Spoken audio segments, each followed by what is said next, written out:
Your Steam Deck is getting a battery boost. How's it going, everyone? As always, my name is Jimmy Champagne. I hope you're having a great week. This is Deck Ready, my channel all about the Steam Deck. And in addition to that, we're talking about a cool new accessory that's being funded on Kickstarter. Then we're going to talk about an interesting way that you can get a free Steam Deck. And then I'm going to round out the video with a game recommendation. Oh, and before I jump into this, it would really help me out if you subscribe to the channel. I don't do sub shoutouts all the time, but we are really close to 60,000 subs here. So I'd love to be pushed over the next 10,000 subs I need to get to 100K. But let's talk about the battery boost your Steam Deck is about to get. And I love this because it's through the Steam Deck updates. You don't need third-party tools. You don't need a Decky Loader plugin to use this. It's just coming to every Steam Deck eventually. If you're in the beta channel, you already have it, and it's going to result in a 6 or 7% boost on top of the battery life you already have. How many manufacturers out there, whether it's Nintendo or I guess Nintendo, because no one else makes handhelds anymore and it really sucks, but how many manufacturers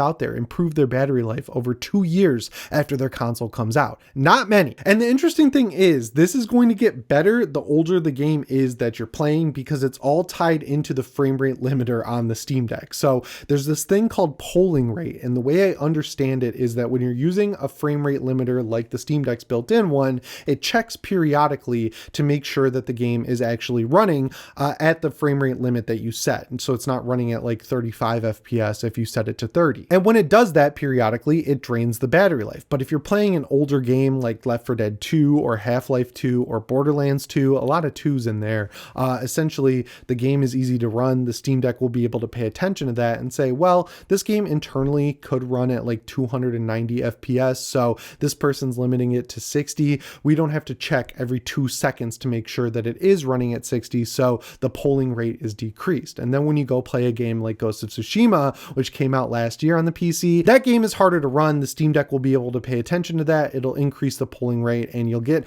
the same battery life you used to, essentially, I guess. Now, when I'm using the Steam Deck, I let the game run at the best frame rate possible in the background, because in my mind, like if it's running at 45 FPS, for example, and I'm limiting it to 30, it's cutting off all those frames. So I'm not going to ever see any drops in performance. And the reason I do that is because when I'm on my main gaming PC, I use RTSS and VSync in combination to keep games at 60 FPS. And I've noticed that when I use a game's in-game limiter, so if it's in the graphics menu, if I set that to 60, I'll see drops to like 57, 58 a lot. But if I use unlimited in the actual game and limit it through a third-party tool like RTSS, for example, I get a perfectly flat frame time graph at 60 FPS, and I only see it drop to 59 once in a while. I did notice that other channels who will limit games to 30 FPS, like Santiago or Steam Deck Gaming, when they're playing a game at 30 FPS, for example, and the game has a graphics menu option to limit it to 30 FPS,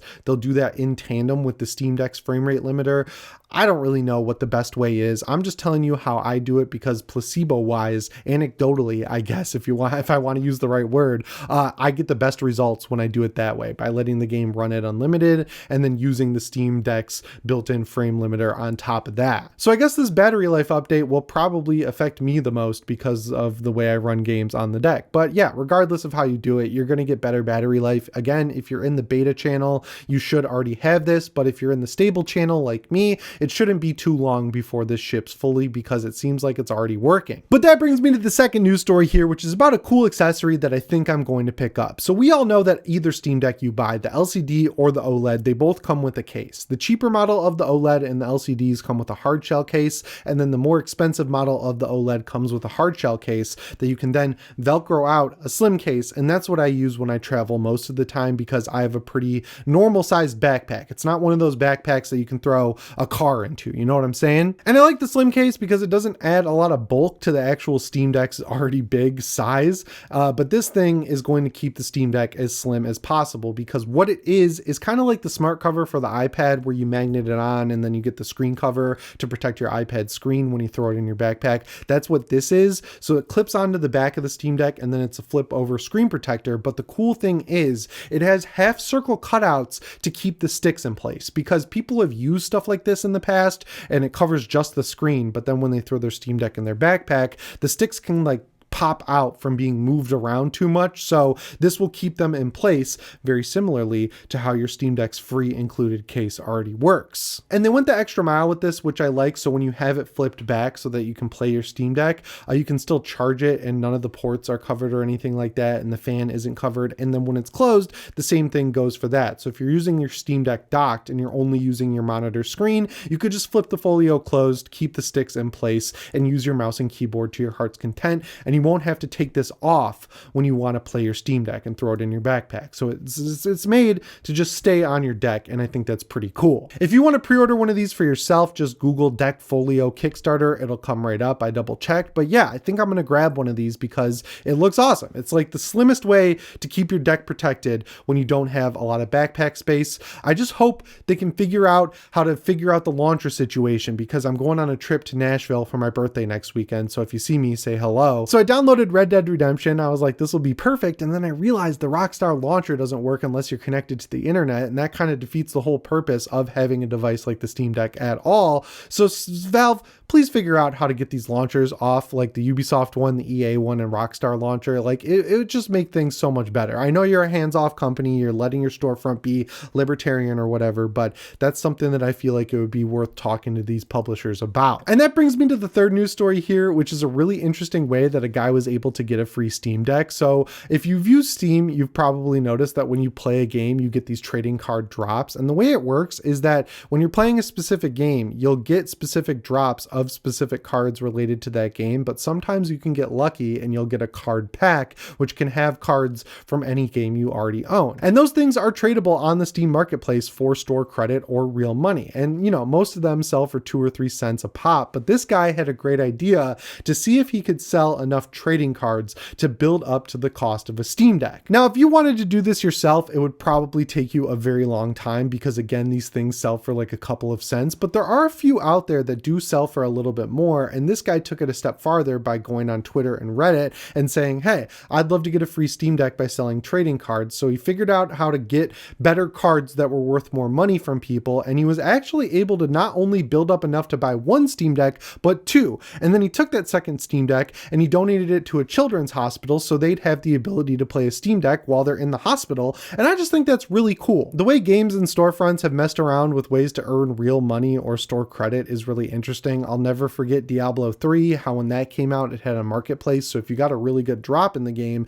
you could throw it up on the marketplace for real money. And I was able to earn like $100 off a couple of my drops, but people definitely hated it, and rightfully so. It was a stupid thing to add into a game that already cost $60. So they took it out, and nothing really has ever been done like that again. But this trading card system is really interesting. So if you're short on cash and you've got a little bit of extra time, like you're in high school or something like that, maybe take a look through your trading card library on Steam and see if you can make a little bit of store credit back, and you could possibly buy a Steam Deck or even 2. And I know there's another way out there right now to get a cheap Steam Deck, like maybe for $1. I think it's through Fanatical or something, but one of these sites that sells bundles of Steam keys, like, Humble Bundle or Fanatical, they're doing a system where you're buying a mystery key for a game, and that mystery key lot that they're selling can include an actual Steam Deck, and the buy-in is $1. So you could get one for free by putting in a little work selling trading cards, or you could buy a bundle and get a Steam Deck for $1, which is pretty cool as well. And finally, let's run out the video with a game recommendation, which is Sniper Elite Resistance. So this is a budget game from Rebellion, and I know it has a mixed rating on Steam, and I looked into it, and it's not for performance or quality or anything like that. It's because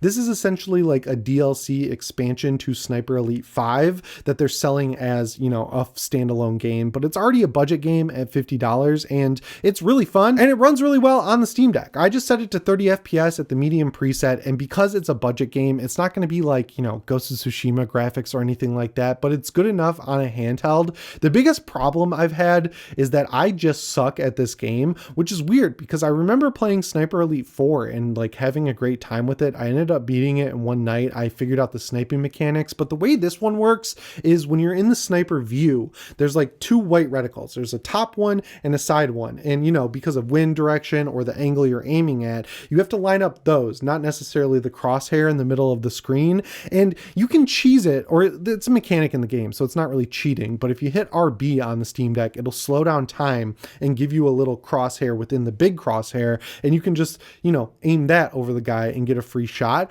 I want to learn how to do it correctly, and I just haven't been able to figure it out. And the stealth settings and the AI overall, it's not like the greatest thing in the world, but if you're looking for a budget fun shooter, I think this is a great pick for the Steam Deck, and it's a brand new game that runs well, so I have no trouble recommending it. The online system is fully enabled, and this is the like novel feature of both this game and Sniper Elite 5. So essentially it's called invasion mode, and it works sort of like Dark Souls, where you can invade someone else's campaign and take the skin of an NPC, and then it becomes a PvP map where you're like trying to figure out where the person is, which NPC they are, because obviously their intelligence is going to be better than the AI in this game. And then it becomes a sort of like sniper battle type game, and it's been really fun. It's really stressful when you're in a firefight and someone invades your game and then they're like a random NPC, and not only do you have to pay attention to the AI NPCs that are shooting at you, but you also have to figure out which one is a real person. And I've had zero trouble doing this on the Steam Deck in bed at night. So while